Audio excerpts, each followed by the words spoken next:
하나님의 은혜와 사랑하심이 오늘도 예배 참석한 여러분과 여러분의 가정 가운데 충만히 있기를 주님으로 축복합니다. 우리가 매 주일마다 요한복음의 말씀을 가지고 살펴보고 있습니다. 여러분들이 특별히 시간이 날 때마다 또한 틈이 나는 대로 요한복음의 말씀을 깊이 묵상하며 또 묵상하며 요한복음이 이야기하고 있는 참된 진리를 깨닫고 나갈 수 있는 저와 여러분 되시면 참 좋겠습니다. 그 진리라는 것은 왜 우리에게 중요한 것일까? 우리가 때에 따라서는 방향을 잡지 못할 때가 있습니다. 때에 따라서는 결정하기 어려운 순간에 있습니다. 그런데 결정적인 그 순간, 그 선택할 때에 따라서는 앞을 볼 수 없는 우리 미래의 삶을 오늘 중요한 순간, 선택의 순간에 이르렀을 때 이것을 잘 선택할 수 있는 그 기준을 만들어주는 것, 그것이 상황과 시대에 따라서 변하는 것이 아니라 변하지 아니한 것, 유일한 것이 있다면 그게 바로 참된 진리라는 것을 잊지 마시길 바랍니다. 인생에 있어서 가장 궁극적인 삶의 목적, 그것을 이루기 위하여 가르쳐주고 있는 참된 인생의 진리, 그 참된 진리가 무엇인가라는 질문에 대한 답이 우리가 본문을 보고 있는 요한복음의 이야기이기도 합니다. 그렇기 때문에 요한복음의 첫 시작 1장 1절에 태초부터 말씀이 계셨다라고 시작을 합니다. 여기서 태초부터 말씀이 계셨다고, 이 말씀이라는 것은 로고스로서 진리로 바꿔도 크게 무리 없는 해석이기도 합니다. 그래서 처음부터 진리가 있었다라고 요한복음은 본문을 통해서 시작을 하고 있습니다. 사도 요한이 이야기하고 있는 요한복음, 이 본질적인 질문인 거예요. 끊임없는 우리 인간이 가지는 삶의 질문이기도 합니다. 그 질문이 무엇일까? 그 질문에 대한 답의 진리가 여기 있다라고 이야기를 하고 있는 것이겠죠. 그렇다면 과연 우리가 인생에서 삶을 살아가는 데 있어서 스스로가 항상 고민하면서 질문하고 있는 게 과연 무엇일까요? 바로 그것은 행복 아닐까요? 인간에게 있어서 끊임없이 목말라 하면서 추구하고 싶어하고 있고 원하는 것이 있다면 행복입니다. 그 행복할 수 있는 것이 과연 무엇일까? 행복할 수 있는 방법은 무엇일까에 대한 유일한 진리가 이 사도 요한은 이 본문을 통해서 정의를 내리고 있다라고 보시면 크게 틀림없는 본문 전체의 해석이기도 합니다. 인간이 가지고 있는 행복, 그는 어린 나이부터 시작해서 죽음을 눈앞에 둔 어른들도 다 똑같은 욕망을 가지고 살아갑니다. 어떻게 하면 좀 더 행복할 수 있을까? 라는 것에 대하여 크게 두 가지 관점으로 접근합니다. 첫째는 소유의 관점으로서 행복의 정의를 내립니다. 소유, 내가 좀 더 많은 것을 가지면 행복할 수 있을 거야.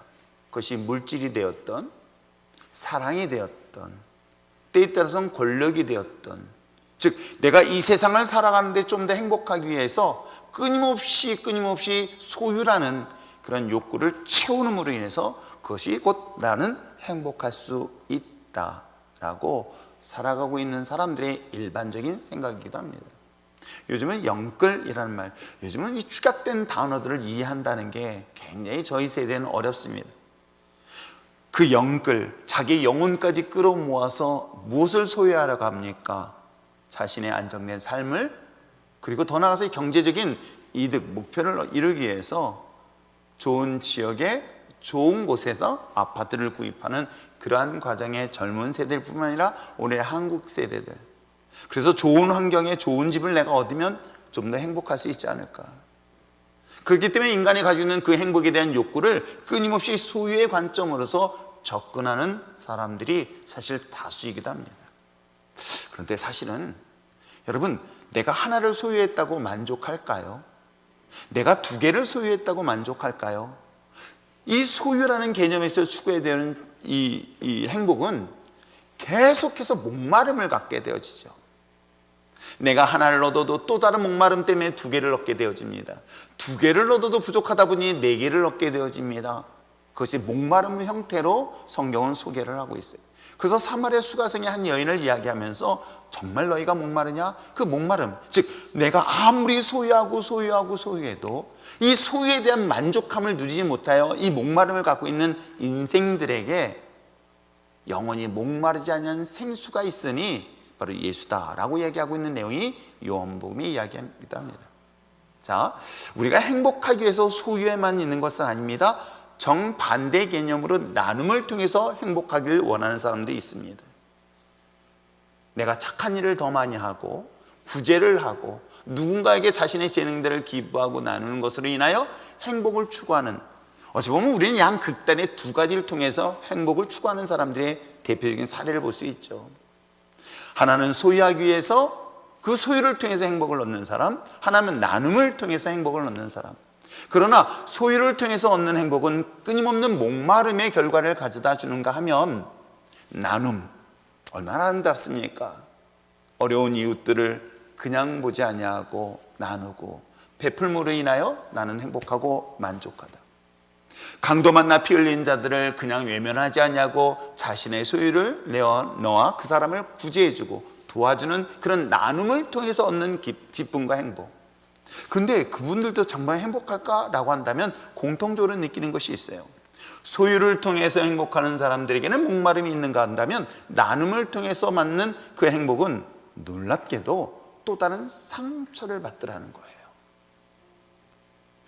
내가 나누면 만족할 줄 알았습니다. 나누면 내가 행복할 줄 알았습니다. 그런데 나눈 것만큼 돌아오는 것, 물론 만족도 있고 행복도 있지만 정반대로 그 안에는 또 다른 상처가 남는 사례들을 상당히 많이 보게 되어지죠. 그리고 그 나눔을 인하여 나타나는 현상 중에 하나가 뭔지 아십니까? 공허라는 거예요. 이것이 오늘날 우리는 행복하기 위해서 소유와 나눔, 이 크게 두 가지 관점에서 살펴보고 있는 것이 오늘 이 시대의 삶의 모습은 아닐까. 오늘 우리들의 삶 속에서도 마찬가지입니다. 계속돼서 우리의 인생에서의 목마름, 그리고 또한 이 공허함을 채우기 위해서 수많은 방법들을 시도하고 수고하고 땀 흘리고 노력하는지 모릅니다. 어찌 보면 우리가 살고 있는 취미생활도 바로 그 중에 하나가 아닐까 생각해 봅니다. 궁극적으로는 조금 더 행복하기 위한 인간의 끊임없는 욕망의 방향이 아닐까 생각해 보죠. 인간의 삶, 인간의 행복, 인간의 평안함, 이 모든 것들에 대한 행복을 얻기 위하여 인간은 이 세상에 몸부림칠 때에 이 성경을 기록한 사도 요한의 정답을 가르쳐주고 있습니다. 그것이 참된 진리다. 즉 인간이 가지고 있는 이 소유와 나눔에 있어서 만족할 수 없고 여전히 또 다른 부작용이 생기는 것이 우리 삶이라고 한다면 정말 행복함에 가장 변질되지 않고 변하지 아니할 뿐만 아니라 그 행복이 계속되어질 수 있는 유일한 것, 한번 마시면 영원히 목마르지 않는 그 생수가 있으니 그게 바로 누구다? 예수 그리스도다라는 것들을 오늘 사도 요한은 끊임없이 변증을 통해서 소개를 하고 증명하고 있는 내용이 요한복음의 내용이기도 합니다. 그런데 여기에서의 또 하나의 퀘스천, 질문을 하게 되어지고 고민을 하게 되어지는 것이 있어요. 그래, 기독교에서 이야기하고 있는, 그래 내가 정말 목말라 하고 있고 그래서 소유를 통해서 아니면 나눔을 통해서 만족할 수 없는, 행복할 수 없는 여전히 빈 공간과 같은 이 고통이 내 삶에 있을 때 기독교가 말하고 있는 유일한 예수, 그 예수 그리스도가 정말 내 인생에 행복을 가져다 준다면, 그를 볼 수만 있다면, 그를 만날 수만 있다면 라는 질문을 수없이 듣게 되어지죠. 문제는 너희들이 얘기하고 있는, 기독교가 얘기하고 있는, 그래 정말 참 진리, 인간의 행복을 완전하게 완벽하게 그리고 영원히 해결해 줄 예수 그리스도라고 이야기할 때 과연 그 예수 그리스도가 나는 믿어지지 않고 믿을 수 없다라는 질문을 수없이 듣게 되어집니다. 왜 그럴까요? 소유는 내 눈에 보입니다. 지하의 월세방에서 전세로, 또 전세에서 조그만 아파트로, 조그만 아파트에서 조금 더 좋은 환경으로 옮겨지는 과정들은 눈에 보입니다. 저희 아내를 20대에 만났습니다. 그 아름다운 아내를 만났을 땐 저는 그 행복이 지금도 행복합니다. 순간 내가 잠깐 놀랐어요. 내가 이 말 잘못했다가는 후환이 두렵다는 생각을 못했는데, 여러분 어떻습니까? 여러분 다 그렇지 않습니까? 이 아내를 얻으면, 이 사람을 얻으면 난 행복할 거야 라는 그 소유의 개념으로 아내를 얻었고요, 또 내 주변에 있는 것들이 많은 걸 얻은 건 내 눈에 보였던 것들이에요. 나눔도 어땠습니까? 내가 나눔으로 인해서 상대방의 나의 리액션, 즉 상대방이 고마워하거나 상대방에게 조금 더 변화되어지는 모습을 보면 만족하고요, 거기서 행복을 얻습니다. 문제는 내가 믿으면 영원히 행복할 것이다, 영원히 목마름을 해결할 그 예수 그리스도가 중요한 거 안 보인다는 거예요. 예수 그리스도가 여러분의 눈앞에 보이고 예수 그리스도를 여러분 삶 속에 만날 수만 있다고 한다면 답은 쉽게 얻을 수 있습니다. 왜요? 우리는 지금까지 행복이라는 것을 눈에 보이는 것을 추구하면서 살아왔던 것 또한 사실이지요. 아닙니까? 조금 더 행복하기 위한 방법들을 하기 위해서 우리는 눈에 보이는 것을 따라왔던 것 또한 우리들의 인생이었던 것입니다.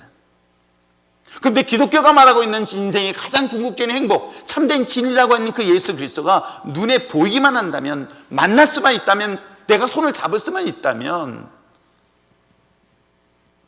아마 더 이상 우리가 고민하고 또 이 궁금해하는 문제를 단 한 번에 해결할 수 있는데 왜 우리는 볼 수 없으며 왜 우리는 만날 수 없을까? 볼 수도 없고 만날 수 없으니 그걸 어떻게 믿을 수 있을까라는 질문을 우리는 수없이 하게 되어지고 듣게 되어집니다. 단 한 번 아파트 분양권을 딱 가지면 그 순간에 행복합니다. 그것처럼 단 한 번 교회를 나왔었을 때에 단 한 번의 주님을 만날 수 있고 단 한 번의 주님을 볼 수 있고 단 한 번의 주님을 체험할 수 있다면 얼마나 좋을까요? 근데 누군가는 예수님을 믿고 행복해하는데 도대체 그들은 무엇을 부었으며 무엇을 만났길래 그들은 예수를 통해서 행복하다고 얘기하고 있으며 요한은 그와 같은 것들을 이야기하고 있을까? 교회를 나오고 교회 앞에 나왔는데도 불구하고 볼 수도 없으며 만날 수 없으며 믿을 수 없는 그 이유가 무엇 때문일까요? 그건 여전히 우리의 익숙한 습관 때문인 거예요. 어떤 습관? 눈으로 보고 내 손으로 만져지고 내 손에서 체험되어질 때 비로소 이게 행복이구나 라고 느꼈던 것처럼 예수 그리스도도 내 눈으로 직접 보고 내가 직접 손을 잡아보고 맛을 보듯이 그와 가까이 직접적인 만남을 통해서만이 가능하다는 것들을 우리 스스로가 삶에서 익숙하게 경험한 결과가 아닐까 생각을 합니다. 일단 눈으로 보여야 믿을 수 있고 일단 내가 손으로 만져야 믿을 수 있는 그 예수 그리스도. 근데 요한은 뭐라고 얘기하고 있습니까? 그가 참된 진리라고 얘기하고 있는 거예요. 이 고민을 오늘 이 시간에 한번 해보시길 바랍니다. 이 시간에 여러분이 진지하게 이 질문에 대한 고민과 답을 얻어봤으면 참 좋겠습니다. 남들이, 아니 요한이 이야기하고 있는 참된 진리, 영원히 내 목마름을 해결할 수 있는 단 한 번의 목마름이 잠시 동안의 목마름을 해결하는 것이 아니라 이제는 내가 세상에 소유하지 않아도 예수 그리스도로 말미암아 소유한 이 모든 것들이 다 배설물처럼 여기고 행복할 수 있으며 내가 나눔으로 인한 수많은 상처와 아픔들이 예수 그리스도로 말미암아 이제 나눠도 주님만으로도 행복할 수 있는 그 방법이 과연 무엇일까? 그 이유가 무엇 때문일까? 오늘 특별히 요한복음 9장을 통해서 답을 발견할 수 있는 여러분 됐으면 참 좋겠습니다. 자, 그러면 9장의 시작은 무엇으로 시작할까요? 9장의 시작은 놀랍게도 뜻밖의 한 맹인을 소개하고 있습니다. 맹인은 앞을 볼 수 없는 자를 이야기하고 있겠죠. 그는 예수님을 만나기 이전에 이미 육체적으로 앞을 볼 수 없는 그의 삶이었던 것이죠. 그러나 예수님을 만나서 자신의 육체에 눈을 뜨는 기적의 사건이 9장 1절 이하에 나오고 있습니다. 그런데요, 이 본문을 중심으로 해서 9장을 잘 살펴보면 맹인된 자가 눈을 뜸으로 인하여 오히려 다수의 많은 사람들이 불편한 사건들을 우리가 읽지는 않았지만 중간에 기록되어져 있습니다. 평생 태어나자마자 한 번도 세상을 볼 수 없던 한 불행한 사람, 맹인. 누군가의 도움을 없이는 살 수 없던 그 거렁벙이의 인생을 살았던 그에게 눈을 뜨는 순간 그 개인적으로 놀라운 기적을 경험했기에 행복하고 기쁠 수 있을지 모르겠지만, 놀랍게도 그 기쁨의 현장에는 다 기뻐하는 것만은 아니었습니다. 오히려 그를 정죄하고 그를 심판하고 그에게 마침내 율법의 기준으로 인하여 그를 징계하려는 무리들이 있었던 것이죠. 누구였을까요? 우리가 함께 읽고 있는 이 성경의 본문에 등장하고 있는 당시의 종교 지도자라고 이야기할 수 있는 바리새인들이었으며 당시의 종교적 위치에 있던 사람들이기도 합니다. 그래서 저는 오늘 이 본문을 통해서 이 사도행전 9장에서, 요한복음 9장에서 말하고 있는 이 맹인 빈자를 통해서 오늘 우리 자신의 삶에서 주님을 만났을 때, 그리고 그걸 주님을 만남을 통해서 내가 어떤 상태이며 그걸 통해서 내가 궁극적인 삶에 참된 진리자 되신 예수님을 어떤 방법으로 만나게 될 것인가를 이 본문을 통해서 살펴보려고 합니다. 볼 수 없었던 맹인이 눈을 떠서 예수님을 볼 수 있는 자가 보는 자가 오늘 성경에 기록되어 있는다고 한다면, 눈은 볼 수 있어요. 눈은 떠 있습니다. 세상을 다 볼 수 있습니다. 그런데도 불구하고 정작 성경에서 이야기하고 있는 참된 예수님을 보지 못하는 자들이 있습니다. 어찌 보면 오늘 우리들의 생활 속에서도 누군가는 예수님을 보고 예수님을 믿으며 예수님 앞에 나온 자들이 있는가 하면 똑같이 앞을 볼 수 있습니다. 똑같이 볼 수 있는데도 불구하고 누구는 예수님을 볼 수 없어서 여전히 세상의 목마름으로 오늘 이 자리에 앉아있는 영혼들 또한 있을 것입니다. 그 이유가 무엇 때문일까? 바로 진리 때문이라고 계속 이야기하고 있어요.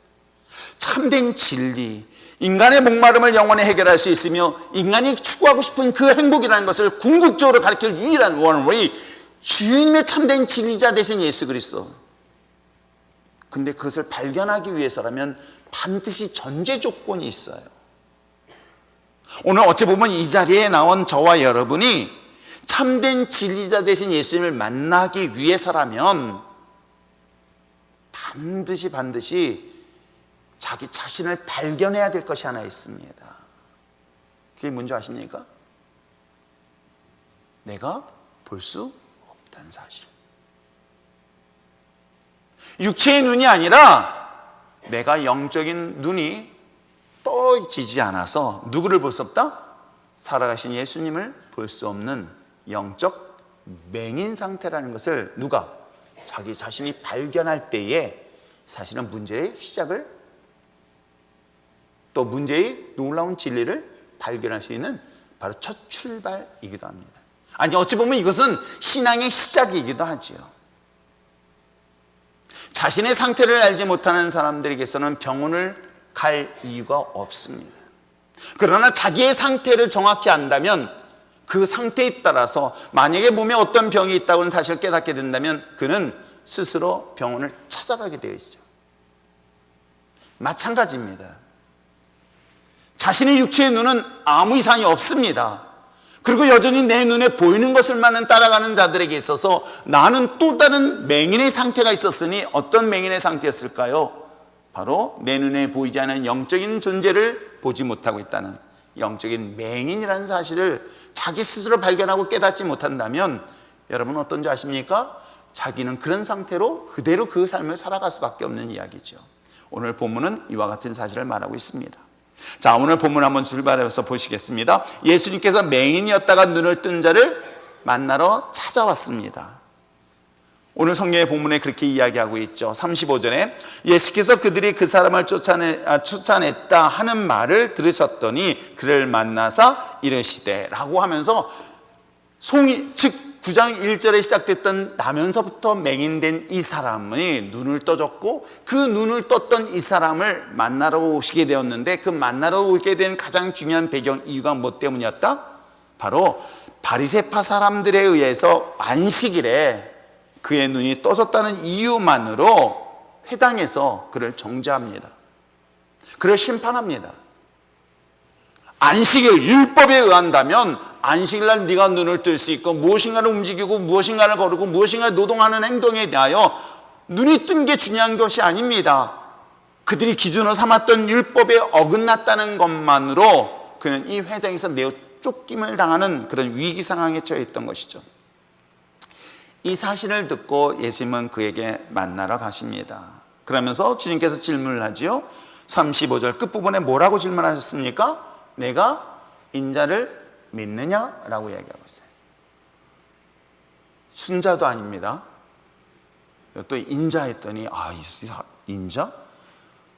여러분, 인자라는 말로 한글 성경에 기록되어 있지만 사실은 이 본문은 어떻게 본문으로 되어 있냐면 하나님의 아들을 믿느냐라고 얘기하고 있는 거예요. 이 본문은 예수님께서 질문하고 있는 거예요. 너 하나님의 아들을 믿느냐라고 질문을 하고 있는 것입니다. 여러분, 여기서 하나님의 아들라면 여러분들이 먼저 생각하셔야 될 것이 있습니다. 하나님은 영이십니다. God is Spirit, 하나님이 영이라는 존재인 거예요. 그 영인 존재를 볼 수 있는 것은 내가 영적인 눈이 떠지지 않으면 하나님을 볼 수 있다 없다? 없다 라는 것을 이미 구약시대의 성경을 통해서 분명히 보여주고 있는 거예요. 아니, 예수님께서도 마침내 부활하시고 난 다음에 제자들과 함께 동행하는 그 자리에 섰는데도 불구하고 그들은 눈이 떠지지 못하여 예수님을 알아보지 못하였던 순간 눈이 떠지고 예수님을 발견하는 것들이 성경 속에 기록되어져 있죠. 하나님이 영이시기 때문에 육체의 눈으로 보는 것이 아니라 영적인 눈으로 볼 수 있다는 사실을 말하고 있는 것이에요. 그럼 우리가 궁금해하죠. 아니, 영적인 눈은 무엇일까? 이렇게 이해하시면 됩니다. 내 육체의 눈으로 사물을 보는 것이 있다고 한다면 여러분, 마음으로도 눈을 뜰 수가 있는가요, 없는가요? 그럴 때 마음으로 어떻게 눈을 뜹니까? 그걸 느낌이라고 이야기합니다. 어떤 느낌이요? 상대방이 나를 사랑하고 나를 미워하는지 그 느낌을 느낄 수 있나요? 있습니다. 내가 육체적인 것만으로 느끼는 것뿐만 아니라 내가 혼적인 부분으로 느낄 수 있으며 더 중요한 것은 인간은 영적인 부분에 대한 영역이 있기 때문에 영적인 눈을 떠야만이 영적인 하나님을 볼 수 있다는 것이죠. 그래서 이 질문하고 있는 거예요. 너 믿느냐? 누구를? 하나님의 아들을 믿느냐라고 질문하는 거예요. 그러면 당시 유대인들이 생각할 때 하나님의 아들은 인간의 몸으로 온다기보다는 하나님 같은 존재로서의 영적인 존재로만 인식했던 것 또한 사실이기도 합니다.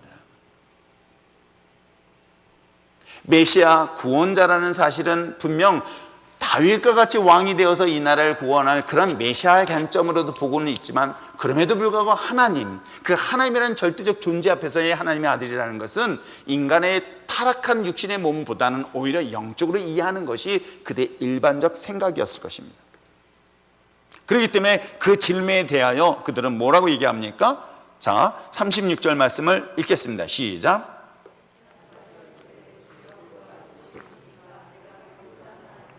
예, 그렇습니다. 이 맹인되었던 자가, 예수님을 통해 눈을 떴던 자가 이렇게 이야기를 하지요. 예, 내가 하나님의 아들을 믿습니다. 근데 그가 누구입니까? 라고 질문을 던지는 거예요. 그는 분명 하나님의 아들을 믿겠습니다. 근데 그가 누구입니까? 라고 만약에 자신의 눈에 보인다면 그를 믿겠다라고 이야기를 하고 있지요. 그때 예수님은 뭐라고 답변하십니까? 37절 또 한번 읽겠습니다. 시작. 예수께서 이르시되 내가 그를 보았거니와. 여기서 보았다는 거예요. 이미 넌 보았다는 거예요. 무엇으로 봤을까요? 육체적인 눈으로 봤다는 거예요. 왜? 자신은 한 번도 세상에서 태어나면서 볼 수 없었던 그가 예수라는 사람의 말에 의해서 진흙을 이겨 실로암 못에 가서 눈을 떴던 그 경험을 했던 거예요. 그리고 눈을 떠서 누굴 봤습니까? 예수님을 봤던 거예요. 그래서 그 이후에 자신이 안식일날 이런 사건에 대한 간증을 할 때에 이를 행했던 자가 누구냐? 예수다라고 하는 이야기를 했던 거예요. 그래서 예수는 분명히 봤습니다. 그래서 오늘 37절에 이야기하기를 내가 그를 보았다. 내가 그를 보았다. 그는 맹인은 바로 예수 그리스도를 보았다. 그런데 예수님이 그 다음에 뭐라고 하고 있습니까? 시작. 지금 너와 말하는 자가 그이다. 아니, 예수를 봤습니다. 자기 눈을, 육체의 눈을 뜨게 한 자를 보았습니다. 근데 예수님이 말씀하고 있습니다. 너 하나님의 아들을 믿느냐? 믿습니다. 그가 누구십니까? 라고 했더니 그가 뭐라고 이야기하고 있습니까? 그가 어디 있느냐 할 때 예수님이 넌 이미 보았는데 바로 그가 보았던 그 하나님의 아들이 누구다? 나다 라고 얘기를 하는 거예요. 육체적인 눈으로 보았던 단 한 인간의 예수, 근데 그 인간의 예수를 지금 무엇을 관점으로 보느니까 하나님의 아들이라는 관점으로 볼 때 이건 육신으로 볼 수 있는 것에 한계에 부딪히는 거예요. 왜 그럴까요? 말씀드린 것처럼 놀랍게도 이 자리에는 이 맹인만 있었던 것은 아니었습니다. 거기에는 바로 바리새인들도 있었던 거예요. 아니, 그 자리에는 예수님이 있었습니다. 그리고 예수님의 주변을 따르는 수많은 사람들이 있었던 건 사실이기도 합니다. 그런데 놀랍게도 예수님에 대한 존재가 바로 하나님의 아들이다라고 자기를 소개했었을 때에 그는 어떻게 반응을 보이는 줄 아십니까? 그는 이렇게 이야기하죠. 자, 38절에 얘기합니다. 이르시되 주여 내가 믿습니다 라고 이야기하고 있는 거예요. 그가 하나님의 아들이라는 사실을 믿습니다 라고 얘기하는 거죠. 여기서의 충돌이 일어나는 거예요. 과연 이 고백과 그 다음에 그 이후에 바리새인들이 이야기하는 고백, 그리고 이 바리새인들은 끊임없이 하나님의 아들이라고 이야기하는 예수를 핍박하고 죽이려고 하는 그러한 자들로서 똑같은 예수를 보았는데도 불구하고 누구는 하나님의 아들로 보았는가 하면 누구는 하나님의 아들인 한 인간의 예수, 또 때에 따라서는 율법을 범한 그러한 일개의 사람으로 보았던 이 두 가지 관점의 새로운 시각. 그 이유가 뭐 때문인지 아십니까? 바로 영적인 눈을 뜨지 못했기 때문이에요. 육체의 눈은 떠서 예수는 볼 수 있었습니다. 그러나 그가 하나님의 아들 메시아로 볼 수 있다는 것은 단순히 육체의 눈으로 보는 것이 아니라 바로 영적인 눈을 떠야만이 가능하다는 사실을 지금 이야기하고 있으며, 결국 이 9장에서 이야기하는 맹인은 육체의 맹인은 아닌 영적인 맹인의 상태를 두 부류로 극단적으로 소개를 하고 있는 것이에요. 육체의 맹인이 눈을 떠서 예수님을 보았고 예수님을 주라시나요 고백했던 자가 있는가 하면, 똑같은 육신의 눈을 가지고 봤지만 예수님을 주로 보지 못했던 또 하나의 그룹. 그렇다면 오늘 우리는 이 자리에 나는 어디에 해당되는가를 스스로 발견할 수 있는 여러분이 되어야 되지는 않을까요? 나는 여전히 예수 그리스도를 믿고 싶고 믿기 위해 이 자리에 왔는데 나는 지금 어떤 상태일까? 왜 내가 예수님을 믿겠다고 고백하면서 예수님을 보길 원하면서도 불구하고 왜 나는 예수님을 볼 수 없었을까? 무엇 때문이었을까? 그는 하나님이 없어서가 아닙니다. 예수 그리스도가 없어서가 아닙니다. 예수 그리스도 하나님 분명히 지금도 살아계시 역사하십니다. 문제는 뭐냐면 내가 그를 볼 수 없는 영적인 맹인 상태라는 것이죠. 그게 자기를 발견하는 것입니다. 자신의 아이덴티티를 발견하는 것이에요. 내가 누구인지를 발견하는 것이에요. 내가 누구인지를 발견하지 못한다면 예수 그리스도는 여러분과 관계없는 사람이 돼버리는 거예요. 자신의 정확한 상태를 알기 위해서 우리는 CT 촬영도 합니다. 그래서 내 몸의 상태를 정확히 알고 난 다음에 그 다음에 그것 따른 진단에 따라서 치료를 하듯이, 여러분 내 영혼의 상태, 내 자신의 상태가 어떤 상태일까? 왜 나는 하나님이 살아계시다고 이야기하고 있고 하나님이 역사하신다는 것을 수많은 소리를 듣고 있는데 왜 나는 믿지 못하고, 왜 나는 보지 못하고, 왜 나는 느끼지 못하면 내 삶 속에 체험하지 못할까? 그건 하나님이 없어서가 아닙니다. 하나님이 안 계셔서가 아닙니다. 하나님은 분명히 계시지만 중요한 것은 내 상태가, 영적 상태가 맹인 상태라는 것이에요. 이걸 깨닫지 못한다면 비로소 이 문제를 근본적으로 해결할 수 없다는 사실 또한 잊지 마시길 부탁드립니다. 9장이 이 사실을 계속해서 이야기를 하고 있는 거예요. 신앙생활에서요, 저 역시도 개인적으로 주님 만날 때 정말로 주님을 십자가를 통해서 나를 본 거예요. 자기를 발견하는 거예요. 나름대로 의롭다라고 생각했던 제 자신이 주님의 십자가를 통해서 너무나 더럽고 추한 죄인이라는 사실을 발견한 거예요. 나는 내 몸이 건강하다고 생각했었습니다. 나는 정상적 앞을 볼 수 있다고 생각했었습니다. 그래서 미래를 나름대로 예측하면서 준비했다고 생각했습니다. 그러나 나는 역시 맹인이었던 거예요. 앞을 볼 수 없었던 상태예요. 앞을 볼 수 없었던 내 자신이 착각하고 살았던 거예요. 보는 것처럼. 지금도 하나님은 살아계십니다. 지금도 하나님은 존재하고 계시고요, 예수 그리스도가 또한 이 땅 가운데 존재하시고 여러분과 함께하고 있습니다. 문제는 뭐냐면 그분을 볼 수 없는 것은 하나님이 없어서가 아니라 바로 내 눈이 가려있기 때문이에요. 내 상태가 영적으로 맹인된 상태라는 사실을 여러분 발견하지 못한다, 내가 죄인이라는 사실을 발견하지 못한다면 여러분 예수님을 절대로 볼 수 없다는 것 여러분 아십니까? 이것이 가장 중요한 신앙의 시작이라는 것을 요한복음 9장에서 우리에게 소개를 하고 있는 것이죠. 사랑하는 성도 여러분, 나는 눈이 있으나 주님을 볼 수 없는 영적 상태의 맹인이구나. 이것을 정말 자기 스스로를 통해서 발견할 수 있는 여러분 됐으면 참 좋겠습니다. 자, 그런다면 그 다음에 중요한 것은, 그럼 내가 영적인 상태, 즉 맹인의 상태였다고 한다면 그 이유가 뭐야? 내가 왜 영적인 상태로 볼 수 없지? 내가 왜 볼 수 없어? 난 역시 여전히 내 눈은 멀쩡히 떠 세상을 볼 수 있는데 왜 하나님, 살아계신 하나님을 볼 수 없지? 그래, 성경이 지금 이야기를 하고 있어. 내가 영적인 맹인이야. 그래, 좋아, 그걸 인정하겠어. 근데 왜 내가 맹인이지? 날 때부터도 아니었을 테고, 왜 내가 볼 수 없는 그 하나님, 내가 알 수 없는 그 하나님, 내가 그래서 내 영적 상태가 왜 맹인일까? 중요한 이유를 성경은 말하고 있어요. 그게 뭐예요? 바로 죄 때문이다라고 성경은 말하고 있는 거예요.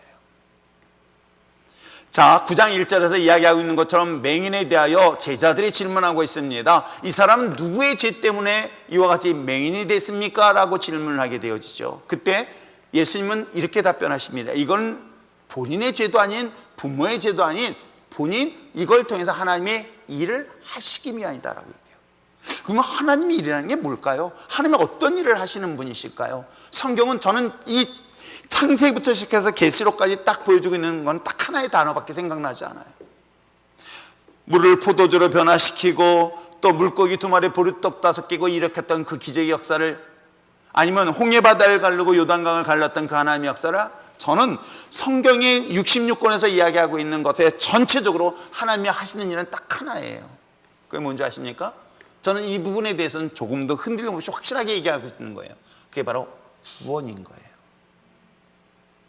에덴 동산에서 인간을, 당신의 형상을 받는 인간의 범죄로 인하여 마땅히 죽어야 될 그 인간, 변덕이 죽고 탄 그 인간, 조금 전에 은혜를 받고도 은혜를 언제 받았냐고 따지는 그런 인간, 받은 은혜에 대하여 감사하기보다는 원망하고 불평하는 그런 정말 패역한 인간, 아무리 알려줘도 감사보다는 원망과 불평을 더 쉽게 하는 그 타락한 인간의 모습을 보면 하나님은 정말로 내버릴만 한데도 불구하고 여전히 이 성경 66권의 이야기는 뭔지 아십니까? 죄로 인한 인간의 타락한 그 인간을 구원하시겠다는 메시지가 66권에 기록되어져 있는 거예요.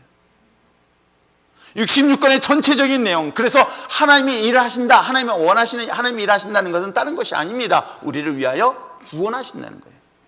이 사실을 우리는 알기만 하고 깨닫고 믿기만 하면 되는 거예요. 이건 더 이상 우리가 내가 구원하기 위해서 내가 무엇을 하는 것이 아니라, 하나님이 나를 구원하시는구나, 이 사실을 깨닫고 믿고 이 자리에 나오면 되는 거예요. 이게 굉장히 단순한 복음의 원리인 거예요.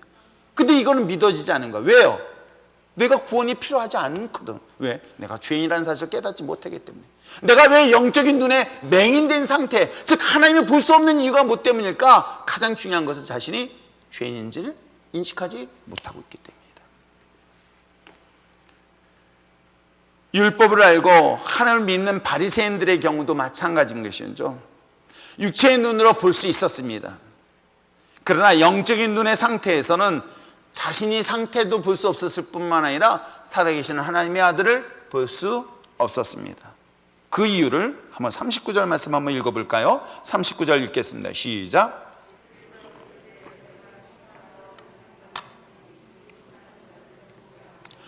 보는 자들은 맹인이 되게 하려 함이라 하시니라. 여기서 예수님께서 말씀하셨습니다. 이게 바로 예수님께서 이 땅에 오신 하나님의 일을 하시기 위하십니다. 그 하나님의 일은 구원하십니다. 그래서 39절에 다시 이야기하고 있습니다. 예수께서 이르시되 내가 심판하러 세상에 왔다.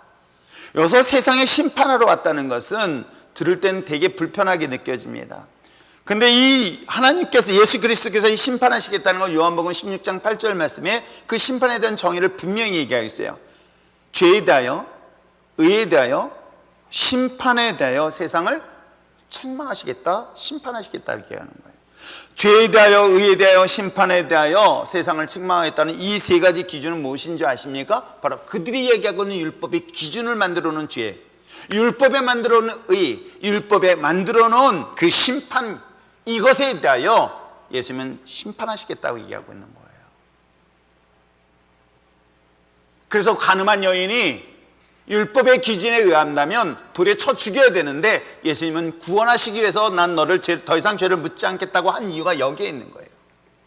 너희들이 만들어낸 율법의 그 기준에 의하여 그것이 죄였고 그거 의였고 그것이 심판이었지만 이 또한 그것 또한 하나님의 심판의 대상이다. 자, 그렇다면 여러분, 누군가는 심판의 자리에 있는가 하면 누군가는 어떤 자리에 있는지 아십니까? 구원의 자리에 있다는 사실 또한 잊지 마시길 바랍니다. 하나님의 구원에 대한 메시지는 어떤 식으로 이야기하냐면, 자, 곧 내가 너에게 물로 심판할 것이다 라고 계속 메시지를 보내세요. 잠깐만, 969년 동안 곧 심판할 거야. 하나님의 심판이 곧 이 땅 가운데 충만할 거야. 내가 물로 심판할 것이니까 준비해라. 그러면 그 뜻은 무슨 뜻입니까? 구원하기 위한 자리에 쓰라고 얘기하는 거예요. 하나님은 내가 널 구원하겠다는 표현보다는 심판하겠다는 메시지가 너무나 그들에게는 충격적인 말로 다가갈 것이라고 생각하셔서 끊임없이 얘기를 합니다. 여러분, 제가 이제 아이들을 가르치고 저기 하다 보면, 야, 너희 이거 공부하면은 넌 나중에는 이렇게 해서 출세해. 이게 별로 와닿질 않아. 그러니까 옛날에 뭐라고 해요? 너 여기서 공부 안 하고 그러면 나중에 저 다리 밑에 누구처럼 돼? 막 그렇게. 왜 저 어렸을 때는 그런 표현을, 요즘은 다리 밑에 가면은 없어요. 다리 밑에가 아무것도 없습니다. 그런데 옛날 어렸을 때는 그런 협박의 소리를 듣습니다. 너 말 안 되면 내버린다? 너 뭐 하면 집에다가 뭐 어디다 버린다? 뭐 그런 얘기를 굉장히 많이 들었어요. 또 괜히 저기 하면 경찰 부른다? 라는 소리를 협박처럼 들었던 기억이 나요. 그러면 그 아버지가, 어머니가 설마니 나를 저 다리 밑에다 던질까요? 요즘은 던집니다. 요즘은 뉴스에 보니까 그런 사건들을 볼 때마다 가슴 철렁철렁 내려앉지만은 옛날에 부모님들이 그 아이를 정말로 다리 밑에 던져요. 진짜 경찰 부르는 부모 있어요? 지금은 있어요. 요즘은 부모가 부르는 게 아니라 아이가 부르더라고요. 우리 엄마가 나 때렸어요 라고 전화하는 시대에 살고 있습니다만, 부모가 그와 같이 자녀에게 경고의 메시지 속에는 뭐예요? 공부하라, 너 착한 일 하라 라는 메시지가 숨겨져 있어요. 하나님의 메시지도 마찬가지인 거예요. 내가 너를 심판하겠다 라는 메시지 뒤에는 하나님의 구원하는 사람이 있다는 얘기를 하고 있는 거예요. 그래서 39절에 말씀하시는 거예요. 뭐라고 얘기하냐면, 예수께서 이르시되 내가 심판하러 이 세상에 왔는데 뭐예요? 보지 못하는 자들은 보게 될 것이다. 이게 무슨 뜻이냐면, 보지 못하는 자예요. 보지 못하는 자들을 보게 된다는 것은, 즉 그들이 생각하는 유대의 관점에서 인과응보적, 즉 관점으로 본다면 이는 죄 때문에 앞을 볼 수 없는 그가 눈으로 볼 수 있으니 그 죄가 용서함을 받았다는 뜻으로 해석되어지는 내용이에요. 그리고 뭐라고 얘기하고 있습니까? 볼 수 있다라고 생각하는 그들에게 있어서 뭐예요? 맹인이 되겠다라는 것은, 나는 죄가 없다, 난 건강하다고 생각했던 사람을 어떻게 하겠다? 심판하시겠다는 거예요. 주님께서 이 땅에 심판하시겠다는데, 즉 보지 못하는 자들에게 보게 된다는 것은 구원의 결과를 말하는 거예요. 그러나 심판의 결과는 무엇이냐면 볼 수 있는 거예요. 앞을 볼 수 있다는 거예요. 볼 수 있는데 볼 수 없게 만들어 주겠다는 거예요. 맹인으로 되겠다는 거예요. 그래서 이거는 어찌 보면 이 39절은 주님께서 이 땅에 오셨을 때 심판의 결과가 누군가는 볼 수 있도록 구원의 길로, 누군가는 볼 수 없도록 심판의 길로 하나님께서 이 땅 가운데 보내주셨다라고 얘기를 하고 있는 거예요. 여러분, 이 결과가 어떤지 아십니까? 제가 이 말씀을 묵상하면서 볼 수 있는 사람이 볼 수 없다? 어떤 상태일까 생각해 봤더니, 혹시 여러분 그게 궁금하면 오늘 집에 들어가서 잠시 마스크를 눈 위에다 한번 올려놔 보세요. 제가 가끔 잠잘 때 아이 마스크 대신에, 마스크가 없을 때는 입에 넣는 마스크를 반 접어서 눈에 가립니다. 햇빛을 가려야 제가 잠을 자는 스타일이기 때문에. 그래서 아이 마스크를 대신으로 입에 쓰는 마스크를 대용하듯이 여러분 마스크를 한번 눈에 싹 가려보세요. 가려보시고 한번 거실을 한번 돌아보세요. 그러면 효과가 바로 나타납니다. 매일 그 거실을 돌아다니는 그 거실이 익숙해야 되는데도요, 무서워요. 제대로 갈 수도 없을 뿐만 아니라 뭔가 부딪힐 것 같은 두려움이 빠지는 거 여러분 이해하시겠어요? 그렇구나. 여러분, 어떤지 아십니까? 왜 우리가 인생을 두려워할까요? 왜 인생을 우리가 무서워할까요? 볼 수 없기 때문에 그래요. 이미 나는 심판의 결과를 받고 있으니 어떻게 해요? 세상의 염려와 세상의 근심과 세상의 두려움이 이미 사로잡혀 버리는 거예요. 오지도 않은 풍랑을 이미 온 것처럼 믿고 두려워하는 거예요. 죽음이라는 고통이 오지도 않았는데 이미 죽음이라는 고통에 이미 지금 현실에 시달리고 있는 거예요. 이게 맹인된 상태인 거 여러분 아십니까? 여러분, 앞을 눈을 볼 수 있는 사람들은 걱정 안 해요. 걸어가는데 계단이 있구나. 근데 여러분, 제가 매일같이 내려가는 이 계단도요, 한번 마스크 쓰고 눈을 가리고요 한번 내려가려고 한번 보세요. 혼자서 어떻게 가는지 아십니까? 떠벅떠벅 아니라 발을 쭉 밀어봐요. 왜?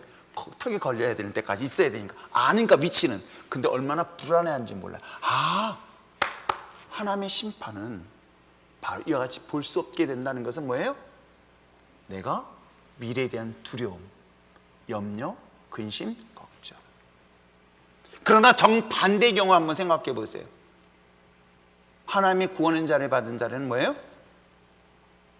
평안, 안식, 기쁨을 누리게 되는 거예요. 그러면 환경과 상관없어요. 코로나19요? 아니, 그보다 더 어떤 환경과 상황 속에서도 염려와 근심이 아니라 내가 알 수 없는 평안을 느끼는 거예요. 알 수 없는 기쁨을 누리는 거예요. 무엇 때문에요? 볼 수 없는 자가 볼 수 있기 때문에 그 결과가 나타나는 것이 바로 우리의 현실 속의 삶 속에 드러나는 거예요. 그러나 정반대의 경우 볼 수 있는 자가 볼 수 없다는 것은 두려움이 오게 되는 거예요. 염려가 우리 삶 속에서 우리 삶을 수없이 지배하는 거예요. 지금 오늘 우리들의 삶을 그대로 아주 리얼하게 정리하고 있는 거예요. 그것이 이유가 뭐 때문이다? 바로 영적인 맹인 상태인 죄 때문이라고 성경은 말하고 있는 거예요. 그래서 얘기하고 있죠. 이 사실을 보고 바리새인들이 질문합니다. 40절에 바리새인 중에서 예수와 함께 있던 자들이 이 말씀을 듣고 우리도 그러면 맹인입니까? 라고 이야기하고 있는 거예요. 그랬더니 예수님 뭐라고 그래요? 그 다음에 41절에 여전히 너희가 죄가 있다. 그러니까 결국 맹인된 그 이유, 즉 앞을 볼 수 없는 것, 볼 수 있는 것에 대한 것은 기준은 뭐예요? 죄에 대한 얘기를 하고 있는 거예요. 그러면 여러분, 답은 되게 쉽게 찾을 수 있어요. 하나님은 살아계십니다. 왜 안 보이죠? 내가 영적인 맹인이었구나. 그럼 왜 영적인 맹인이었다? 이게 근본적인 죄의 문제였다. 근데 죄가 있는지 없는지 내가 어떻게 알 수 있다? 환경과 상황에서도요, 두려움이 없어요. 염려가 없어요. 근심이 없는 거예요. 지금 이 이야기를 하고 있는 거예요. 여전히 내 안에 죄가 있다라는 죄로 사로잡힌 자들은 앞을 볼 수 없기 때문에 두려움, 염려, 이것으로 인하여 내 인생이 지배를 받기 때문에 결국 그것으로 인하여 나는 이 죄에 대한 결과로 세상의 두려움으로 사로잡히게 된다. 그것이 바로 원인은 뭐다? 죄 때문이다. 예수님 말씀하십니다. 예수께서 이제 너희가 맹인이 되었더라면 죄가 없으려냐 본다고 하니 너희 죄가 그대로 있을 것이다. 이 41절 해석도 참 중요한 해석이에요. 참 잘 이해하셔야 될 해석이고요. 본문을 잘못 오해하면 앞부분과 대치되기 때문에 충돌이 일어날 수 있습니다. 너희가 맹인이었다고 한다면 자신이 영적인 맹인 상태를 알게 된 거예요. 그 원인이 뭐예요? 죄 때문이라는 걸 알게 된 거예요. 죄 때문인 것을 알게 됐다면 아까 우리가 좀 본문에 기록된 것처럼 맹인된 자가 누구를 만나게 됐습니까? 예수님을 만나게 됐고 예수님을 만났던 그가 예수님이 하나님의 아들이라는 사실을 믿게 되어지죠. 그래서 결국 그 결과가 뭐다? 구원의 결과, 죄가 없다라고 얘기해 주는 거예요. 그렇다면 너희가 본다고 했을 때 너희 죄가 그대로 있다는 것은 뭐예요?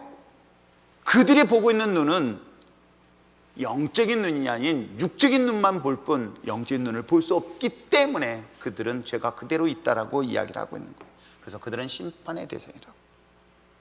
여기서 볼 수 있는 것과 볼 수 없는 것, 내 육신의 눈이 아니라 영적인 눈의 상태로 내가 볼 수 있는 것과 볼 수 없는 것, 이것을 여러분 정말 잘 분별하며 나갈 수 있는 여러분 됐으면 좋겠습니다. 볼 수 없는 것은 뭐 때문이다? 죄 때문이다. 그러므로 이 말을 다시 얘기한다면 내가 영적인 맹인의 상태, 즉 살아계신 하나님이 분명히 계신데 내가 볼 수 없는 것은 결국 오늘 본문에 기록되어 있는 것처럼 가장 근본적인 것은 뭐 때문이다? 죄 때문이다. 그 맹인된 상태의 삶은 어떻다? 그렇기 때문에 두려움이 우리 삶 속에서 항상 지배를 합니다. 이렇게 되어 있습니다.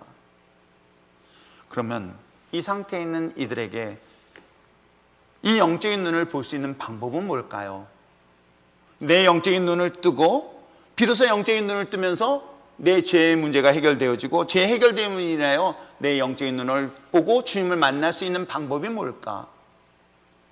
일단 답이 오늘 성경의 질문을 통해서 이야기하고 있죠. 자, 35절 말씀을 다시 한번 읽어보시길 바랍니다. 35절 읽겠습니다. 시작. 다 같이 큰 소리로. 자, 시작.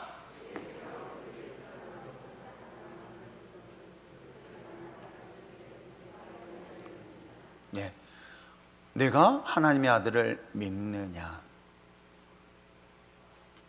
예수 그리스도가 메시아, 즉 구원자라는 사실을 진짜 믿느냐라고 질문하고 있는 거예요. 그러면 이 35절에서부터 시작해서 41절까지 말씀은 어떤 하나의 원 상태인가요? 직선으로 보지 마시고 원의 상태예요. 그래서 이 말씀이 계속 이거랑 연결되어진다고 보시면 되는 거예요. 내가 영적으로 하나님의 존재를 볼 수 없다. 그 이유는 뭐다? 죄 때문이었다. 근데 이 사실을 내가 인식하지 못했다. 인식하지 못했는데 그걸 알 수 있는 방법은 뭐다? 이 죄는 내 마음속에 앞을 볼 수 없기 때문에 두려움으로 온다. 그래서 여러분 금방 점검해 보면 돼요. 내가 굉장히 두려움이 많다. 내가 어떤 일들에 대해서 어떤 문제가 딱 생기면 먼저 두려움이 온다. 염려가 되어진다? 그럼 뭐 때문이다? 여러분 생각해서 보고 가는 사람하고 안 보고 가는 사람 차이가 뭔지 아시겠죠? 여러분 정답을 보고 가는 사람은 왜 걱정하고 염려합니까? 풍랑을 만났습니다. 우리는 풍랑을 만나고 예수님의 불의를 걸어와서 이 풍랑을 잠잠케 하신다는 성경을 알죠? 우리 삶 속에 지금 풍랑을 만났습니다. 풍랑을 만났는데 정답을 알고 있어요. 어떻게? 예수님이 무리를 걸어오실 거야. 그리고 무리를 잠잠케 할 거야. 이 사실을 알아요. 안다면 풍랑을 보면서 어떤 느낌이 들까요? 염려할까요? 아니에요. 그 염려가 들어온다는 것은 여전히 주님을 믿지 못하고 있는 거예요. 뭐 때문이다? 죄가 갖고 있어. 이 죄가 결국 나는 영적인 맹인 상태로 볼 수 없기 때문에 그런 거예요. 말은 알고는 있어요. 그래서 바울이 얘기하는 거예요. 아는 것 또한 믿는 것이 하나되라고 얘기하고 있는 거예요. 그래서 예수님이 질문하고 있는 거예요. 뭐라고요? 너 나 믿느냐라고 질문하는 거예요. 너 날 믿을 수 있겠니? 나 진짜 믿을 수 있겠니? 너가 나를 진짜 믿게 되어지면 너의 죄의 문제가 해결되어진다. 죄의 문제가 해결되면 내 영적인 눈이 떠지고 영적인 눈을 뜨는 순간 나는 이 세상에 살면 영원한 나라를 볼 수 있기 때문에 잠시 동안 내 인생에서 풍랑을 만날 수 있습니다. 그것이 내 인생 80년, 100년 동안 풍랑을 만날 수 있습니다. 그러나 풍랑 이후에 영원한 삶이 주님께서 이 풍랑을 잠잠케 하신 영원한 나라의 삶이 있는데 왜 염려하게 되어질까요? 왜 근심하게 될까요? 이것을 계속 순환적으로 설명을 하고 있는 것입니다. 그러면서 계속 묻는, 너 진짜 나를 믿느냐? 라고 질문하고 있는 거예요. 그러자 예수님을 보았으며 그의 말을 듣는 그 믿는 자, 37절에 그렇게 이야기해요. 예수께서 이르되 내가 그를 보았다면 그가 말한 자가 바로 예수 그리스도와 구원자 메시아라고 이야기를 하고 있는 거예요. 진짜 예수 그리스도의 나의 삶의 구원자라는 사실을 믿게 되어진다면 여러분 놀랍게 눈이 떠집니다. 왜요? 영적인 눈이 떠져서 앞을 볼 수 없는 두려움에서부터 자유케 되어지는 거예요. 앞을 볼 수 없는 근심과 염려의 삶에서 해방되어지는 거예요. 그렇게 되면 어떻게 돼요? 현실은 변하지 않을지라도 여러분 그 삶 속에서 평안을 누리게 되는 거예요. 두려워 떨고 있는 예수님이 제자들에게 부활하신 다음에 오셔서 그가에게 첫 번째 하셨던 말씀, 샬롬, 평화가 너에게 있을지어다 말씀하시고 있는 거예요. 여러분 눈이 가렸을 때는 두려웠습니다. 그러나 눈이 떠지는 순간 우리는 담대함이 생겨요. 평안함이 생겨요. 자유함이 생깁니다. 아주 오래전에 강화에서 집회를 끝내고 막 차를 타고 올 때 이 안개가 너무너무 심한 거예요. 밤새도록 뭐 집회하고 했으니까 피곤해서 저희 집사람한테 운전을 그때 살짝 맡겼죠. 저는 무서워서. 근데 안개가 너무 진하니까는 앞을 전혀 볼 수 없는 거예요. 앞을 볼 수 없는 그 길을 운전하고 온다는 게 얼마나 두려울지 여러분 아십니까? 근데 그 두려움을 아내한테 맡겨놓고 저는 평안하게 잠을 자고 왔죠. 저는 아내를 믿으니까 하나님보다는 그때 당시. 그건 아닌데 여러분, 우리 인생에서 앞을 볼 수 없는 그 두려움으로부터 주님이 나와 함께 한다는 사실을 아는 순간, 그 안개가 사라지는 순간 어떻습니까? 그 길은 두려움의 대상이 되지 않습니다. 오히려 자유하고요, 오히려 평안하고 담대함이 생기죠. 왜요? 미래를 볼 수 있기 때문에, 앞을 볼 수 있기 때문에, 확신을 가질 수 있기 때문에 나의 영적인 눈을 떠주는 순간, 그 영적인 눈을 뜸으로 인해서 우리의 마음속에는 세상이 줄 수 없는 평안을 누릴 수 있는 것을 결론적으로 얻게 되어지고, 심지어는 죽음조차도 두려움의 대상이 될 수 없다. 그렇기 때문에 오늘도 묻는 거예요. 너 나를 진짜 믿느냐? 뭘? 예수님이 나의 구원자 메시아라는 사실을 믿느냐라고 질문하는 거예요. 이게 안 믿어져요 라고 한다면 그 이유는 뭐 때문이다? 내가 영적인 맹인 상태구나. 그 영적으로 볼 수 없는 눈은, 이 영적인 맹인의 상태는 이유가 뭐 때문이다? 난 죄 때문이었구나. 그 죄를 누가? 예수님이 날 위해 죽으시고 부활하셨다는 이 놀라운 사실을 내가 믿음으로 받아들이는 거예요. 믿음을 인정하는 거예요. 믿음으로 소유할 때에 나의 삶은 놀랍게 변화가 일어나게 될 줄 믿습니다. 그 결과가 어떻게 나타나는 줄 아십니까? 38절에 이렇게 등장합니다. 자, 38절을 두 가지로 표현해 주고 있는데 읽어보시길 바랍니다. 시작. 이르되 주여, 주여 내가 믿나이다. 여러분, 이 신앙 고백이요, 이게 쉬운 고백이 아닙니다. 왜? 이때 당시 예수님을 하나님의 아들이라고 고백하는 자들이 있는가 하면 여전히 하나님의 아들인 예수를 죽이려는 사람들이 있었어요. 바리새인들이에요. 예수님을 하나님의 아들로 믿고 고백하는 자들이 있는가 한다면 오히려 그를 죽이려고 하고 그를 음해하면서 그를 심판하는 사람들이 있는 거예요. 놀랍게도. 그래서 여기서 이 예수 그리스도를 입술로 신하여 고백한다는 이 신앙의 고백. 그래서 바울이 믿음에 대한 정의를 내가 마음으로 믿고 입으로 신하여 고백하는 것, 이것을 오늘 이 바울이 예수님이 이야기하고 있는 거예요. 너가 나를 믿느냐? 예, 믿습니다라고 입술로 고백할 수 있는 여러분 됐으면 저는 좋겠어요. 여러분 삶 속에서 어떤 환경과 상황 속에서도 나의 죄를, 나의 근본적인 죄를, 그래서 볼 수 없는, 이 세상이 볼 수 없음을 인하여 두려워 염려하고 있는 내 삶에서 주님을 나의 구원자로 믿고 고백함으로 인하여 여러분의 삶에 놀라운 평안을 누릴 수 있는 여러분 됐으면 참 좋겠습니다. 예수님의 나의 메시아 구원자라는 것. 그리고 더 중요한 건 뭔지 아십니까? 마음 입술로 고백했습니까? 입으로만 고백하는 게 아니에요. 기독교는요, 말로만 하는 게 아닙니다. 삶으로 나타나야 되는 거예요. 그게 뭐예요? 그가 뭐 하고 있습니까? 절하였다. 그러니까 여기 성경 속에서는 두 가지 단어를 얘기하고 있어요. I believe in Jesus. 예수 그리스도를 메시아로 인정합니다. 믿습니다. 근데 또 하나 얘기가 있습니다. worship him. 그를 경배하다는 뜻이에요. worship. 예배하다. 즉 여기서 절한다, 무릎 꿇는다는 것은 단순히 아랫사람이 윗사람에 대한 예의 표현이 아닙니다. 이거는 예배를 드리고 있는 거예요. 예배자만의 모습을 얘기하는 거예요. 마치 아브라함이 약속한 가나안 땅에 도착해서 단을 쌓았다는 그 장면과 똑같은 단어예요. 오늘 이 본문에서 이야기하고 있는 절하는 것은 그냥 아랫사람이 감사해서 고맙다는 예의 표현이 아니라 이거는 예배를 드리는, 즉 신에게 자신의 것을 드려지는 그 시간을 말하고 있는 거예요. 그래서 여기서는 절하다지만 영어 성경에는 worship라는 단어를 사용하고 있는 거예요. worship이라는 단어를 사용하고 있는 거예요. 그를 향하여 예배를 드리다. 그래서 어찌 보면 왜 대표기도에서도 이야기한 것처럼 예배가 왜 우리 인생에서 너무나 중요한 것이냐라고 하는 이유가 여기 있는 거예요. 내 삶의 산제사를 드리는 바울이 이야기하고 있는 것이 왜 중요한 것인가? 바로 내가 주님을 나의 구원자라는 사실을 입술로 고백함으로 인하여 내 죄 문제가 해결되고, 내 죄 문제가 해결될 때 내 영적인 눈을 뜨게 되었고, 내 영적인 눈을 뜨게 되었으니 나는 세상이 그 어떤 환경의 두려움이 아니라 그 환경을 극복하고 기적을 일으키는 하나님의 능력을 보았기 때문에 담대함이 생기는 것. 그건 내가 입술로 고백할 뿐만 아니라 그것이 내 삶에서 고백되어지는 것들은 뭐다? 그게 바로 하나님 앞에 무릎 꿇는다, 예배드리자 라고 얘기하고 있는 거예요. 오늘 사랑하는 성도 여러분, 코로나로 인하여 이제는 좀 더 큰 위기 상황 속에 있다고 이야기합니다. 그러나 저는 이것이 두려운 것이 아니라 더 두려운 게 뭔지 아십니까? 하나님을 떠나는 것이 더 두려운 거예요. 하나님 믿는 우리들의 마음의 신앙이 흔들리는 여러분들의 모습 보면서 더 마음이 아픈 거예요.